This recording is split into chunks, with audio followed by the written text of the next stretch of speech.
Then the Lord instructs Moses to climb back up Mount Sinai, accompanied by Aaron and the 70 elders of Israel, who are to bow from afar, for only Moses is allowed to approach God.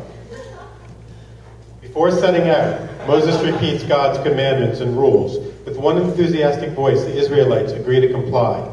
Moses then builds an altar and offers up a series of sacrifices to the Lord, dabbing the people with blood as a sign of the covenant. Moses, Aaron, and the elders scale the mountain. They see God and are not struck down. Instead, they feast together. Hello, people at square tables and people in chairs. When I was invited to participate in this project, I really wanted to write a personal essay in response to the Bible story, which is the thing that I read 40 seconds ago. But there's a problem. And you've heard some personal essays today and some performances based on personal experience, but I have a disability, which is that I have an abiding inability to look at my life straightforwardly in any way and investigate it through nonfiction. So, it's very sad. And there's a little box, one of those little metal boxes with the piggy bank slot in the top, and that goes to charities for people like me. If you see that on the way out, just drop a coin in there, and it'll help people like me move from fiction to nonfiction. Instead, as a result of being hamstrung by fiction, the story of rules and how Moses brought rules to the people of Israel is now a fictional story of rules. Oh, I'm not, by the way, saying that the Bible is or isn't fictional. Above my pay grade. This is definitely fictional. So he said he was going to Mount Sinai, and someone in the room, maybe Lou, said, "You mean the hospital?" And the rest of us snickered. We knew him, so we knew exactly what he did. We knew he would do exactly what he did, which was to turn his back on us as if hurt, take a few steps, and then turn around again, eyes blazing, and say, in a deliberately resonant voice, "The Mount." He needed those few steps to get his eyes and his voice that way, trust me. He's an actor if I've ever seen one. We went on playing cards. Mikey won that hand, and Nikki won the next one, and then Lou said he had to be up early the next morning for work, and the night broke up. The next week we met again, this time at Nikki's house, and after we had dealt out the first two hands, Donald squared his cards on the table and asked if anyone had seen Moses. I shook my head, and then I noticed that everyone else's head was shaking too. "What gives?" Donald said. "He hasn't missed card night in years." "The Mount," Lou said, his eyes on fire like Moses' had been the week before, and we all backed up.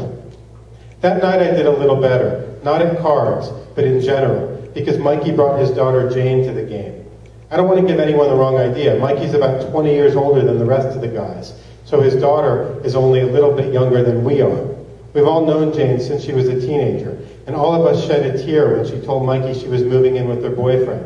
But that didn't pan out, and we all wiped the tear away.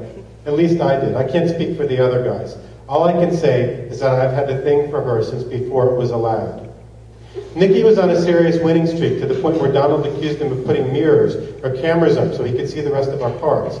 When he had most of our money and most of our pride, I decided to sit out a hand and talk to Jane. She was sitting in a chair in the corner wearing a short dress that was made from a material that looked like curtains in an expensive house.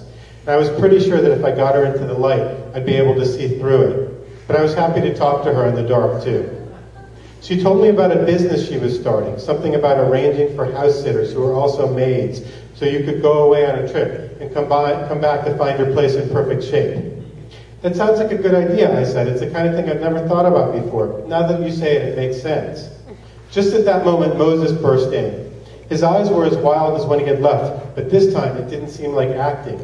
"The courts must execute by strangulation those who deserve it," he shouted. "And it's nice to see you too," said Lou. Moses went on like he hadn't even heard. "Assess the dangers incurred by fire. Do not eat the meat of an animal that was mortally wounded. Do not afflict any widow or orphan."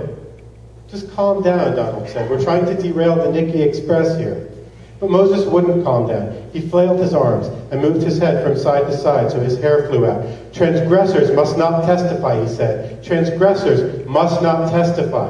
Then he fell, just dropping like a rock to the floor. His head bounced off a chair on the way down, and he lay still on the carpet. "Crap," Nikki said. "Are you okay?" He sprang up to tend to Moses. He brought him a pillow from the couch, and also some water and scotch and something else that came out of a flask he took from his pocket. Moses was murmuring now. "There are rules," he said. Mikey banged his hand on the table. He was into Nikki for more than 200, and he was furious. "We know about rules," Mikey said, sweeping his hands over the table. "This whole bloody game is rules." And then he looked a little embarrassed that he had talked that way in front of his daughter, and he stood roughly and went outside to have a cigarette. Jane wouldn't come out of the chair in the corner. "What's wrong?" I said. "You're not mad at your father, are you? Cut him some slack." "It's not him," she said. "It's him." She pointed at Moses. Nikki had gotten enough water and whatever else into him that he was calmed down, or at least silent, though his eyes were still burning. "I had a little thing with him once." "You did?" I said. I was suddenly furious. I could have strangled him right then and there. "He wasn't like this then," she said. "He was much more of a live and let live kind of guy. He's changed." Moses was a few years older than us, but stretched out there on the floor he looked ancient, like the next change wouldn't be for the better, like maybe he was already being returned to the earth. Jane came to her feet as abruptly as her father had. "I think a cigarette's a good idea," she said, "but not with my dad. Want to go out back with me?" "I don't smoke," I said, "but you know me, live and let live." She let me get her shirt half off there in the backyard, the sound of the TV coming from the house, the peak of the mount looming a ways off in the moonlight. But when I heard crying from the house, one that started human and ended animal, I buttoned her shirt back up and told her we had to go back in to help. Thank you.